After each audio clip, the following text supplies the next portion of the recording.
পঞ্চগড় সীমান্তে পরিস্থিতির সর্বশেষ খবর জানাতে আমাদের সঙ্গে যুক্ত হচ্ছেন সহকর্মী কামরুজ্জামান টুটুল। টুটুল, আপনার কাছে জানতে চাই, এই যে সীমান্তে বাঙালিদেরকে বাংলাদেশে ঠেলে পাঠানোর বিএসএফের যে অপতৎপরতা, সে অপতৎপরতার খবর আপনি কি জানেন? বর্তমান সময়ে সীমান্তের অবস্থা কি? সেখানে কি পুশিং করার চেষ্টা চলছে? জানাবেন।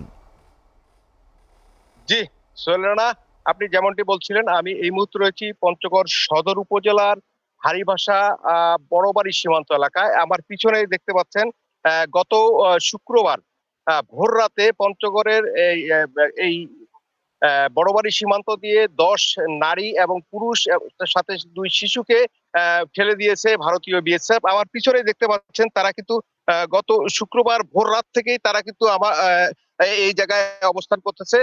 একাধিকবার বিজিবি বিএসএফ পতাকা বৈঠক করে কোনো শুরু হয়নি। দিনভর তারা তাদের আলোচনা চালিয়ে যাচ্ছে। কিন্তু এই জিনিসটা যদি বলি আমি, গত কয়েকদিন ধরেই চলতেছে এই অবস্থা সীমান্ত এলাকায়।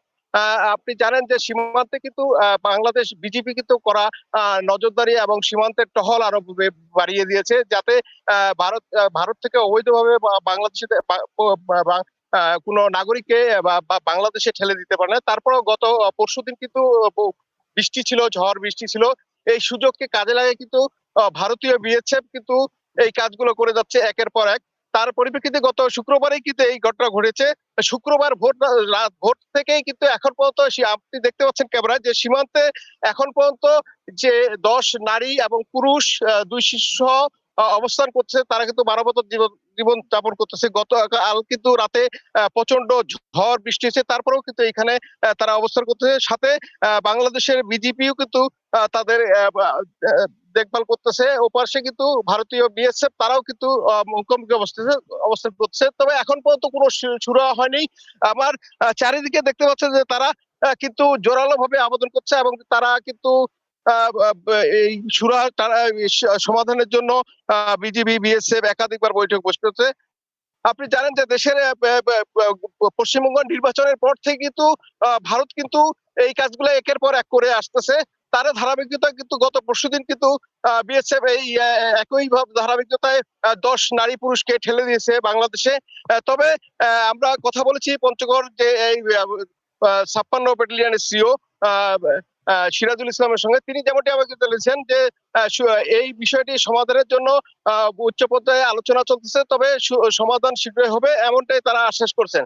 আর যদি বলি যে আমি যে আছি আমার পিছনেই কিন্তু তারা অবস্থান করতেছেন, যে ভারত থেকে 10 নারী পুরুষ শিশুকে ঠেলে দিয়েছে, তারা কিন্তু আমার পিছনে অবস্থান করছে এবং ওপারে কিন্তু ঠিক কাঁটাতারের পাশেই কিন্তু ভারতীয় বিএসএফ, আমি কিন্তু বাংলাদেশের বিষয়ে আমি এখন দাঁড়িয়ে আছি নোম্যান্স ল্যান্ড এই এলাকায়। তো আপনাকে জানিয়ে দিতে চাই যে ভারত কিন্তু এই বিভিন্ন রকম সুযোগ সুবিধা ফন্দি খুঁজেই তারা কিন্তু বিভিন্ন রকম অবৈধভাবে এইসব লোকদের ঠেলে দিচ্ছে। তবে স্থানীয়রা তারা বলতেন যে যদি তারা বাংলাদেশি হোক বা যেই হোক, তাদের আন্তর্জাতিক আইন আছে, আইনের মাধ্যমে তাদেরকে ফেরত দেওয়া হোক, এমনটাই তারা বলতেছেন। তারা কিন্তু এক প্রকার আইনকে অমান্য করে বিএসএফ এই কাজগুলো করে একের পর এক করে যাচ্ছে। তো এই ছিল সোহেলানা পঞ্চগড় থেকে আমার সীমান্তের সর্বশেষ। সোহেলানা। টুটুল, আপনাকে ধন্যবাদ। পঞ্চগড় সীমান্ত থেকে ভারতের যে পুশিনের অপতৎপরতা, সেটির খবর জানাচ্ছিলেন সহকর্মী কামরুজ্জামান টুটুল। চলে যাচ্ছি